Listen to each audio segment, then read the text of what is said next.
Pouvez-vous nous donner une aperçu du programme de la semaine prochaine, notamment en ce qui concerne l'organisation du week-end de compétition nationale? Il y a trois choses, comme j'ai dit tout à l'heure, le hand fauteuil qui est complètement nouveau pour nous, et moi j'ai accepté parce qu'effectivement on est l'année des Jeux Olympiques, on est l'année des Paralympiques.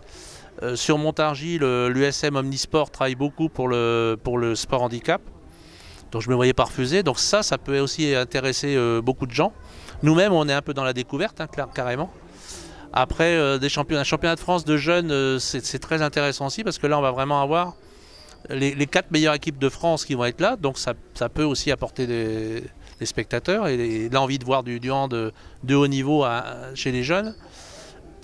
Et le dimanche, finale pour les places 3-4 et grande finale pour les U17 en féminine. Et puis la Nationale 1 masculine, il faut savoir, c'est le plus haut niveau amateur français. Ce qui est quand même, donc juste après les deux divisions professionnelles, c'est le plus haut niveau amateur français. Donc là, on espère avoir un peu du public montargois, mais aussi du public du département, voire de la région. C'est pour ça qu'on a envoyé de l'information au niveau de tous les clubs et du coin et de tout le Loiret. Et on espère effectivement avoir du monde ce week-end-là, ça c'est sûr. Eh bien, je vous le souhaite. J'aurais aussi aimé parler des défis auxquels le club il est confronté dans la préparation de ce genre d'événements. Quels sont-ils? Ah oui, c'est un week-end très chargé. Donc, juste une petite aparté. Donc, nous, on a fait acte de candidature pour le championnat de France moins de 17 filles qu'on a obtenu, parce que ça, c'est suite à un dossier de candidature. Notre dossier avait été accordé d'ailleurs en 2020. Malheureusement tout annulé à cause du Covid, donc j'ai refait un dossier avec mes collègues du bureau là cette année, qui a été à nouveau accepté. Donc normalement on devait faire que les moins de 17 féminines, parce que là c'était sur dossier. Suite à cet accord, effectivement, la Fédé nous a sollicité là vraiment pour placer un match supplémentaire, et qui se trouve être donc la finale de Nationale 1 masculine. Donc c'est le plus haut niveau amateur, donc ça c'est vraiment intéressant. C'est pour ça que j'ai accepté, même s'il a fallu décaler les horaires des deux matchs de moins de 18, de moins de 17 prévus.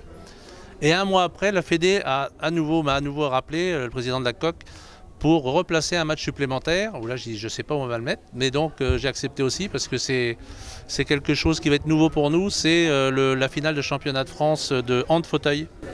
Défi financier, oui, c'est-à-dire qu'il faut trouver les aides auprès. Moi, j'ai demandé des aides auprès du département, de la région. Effectivement. Après, c'est beaucoup de défis d'organisation logistique. Les équipes, par exemple, les moins de 17 qui vont être là tout le week-end, donc où les loger. Donc là, à chaque fois, je fais appel à nos partenaires qui travaillent dans la restauration et dans l'hôtellerie. Donc, comme on a plusieurs partenaires, dont l'hôtel Ibis à Montargis.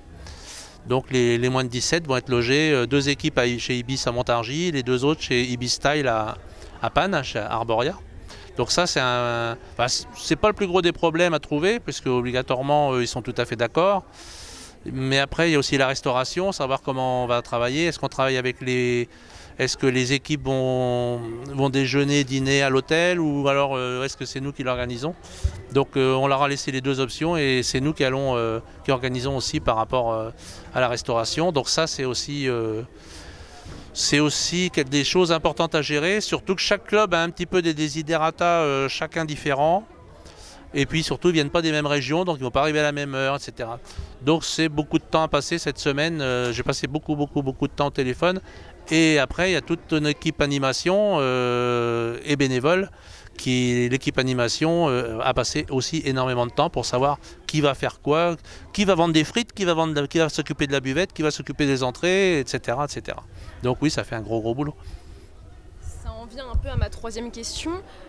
Comment le club il a mobilisé ses membres, ses supporters pour garantir le succès de ce week-end? Déjà, dans un premier lieu, on a déjà notre équipe animation habituelle, mais qui n'aurait pas pu tout faire non plus, parce qu'on travaille.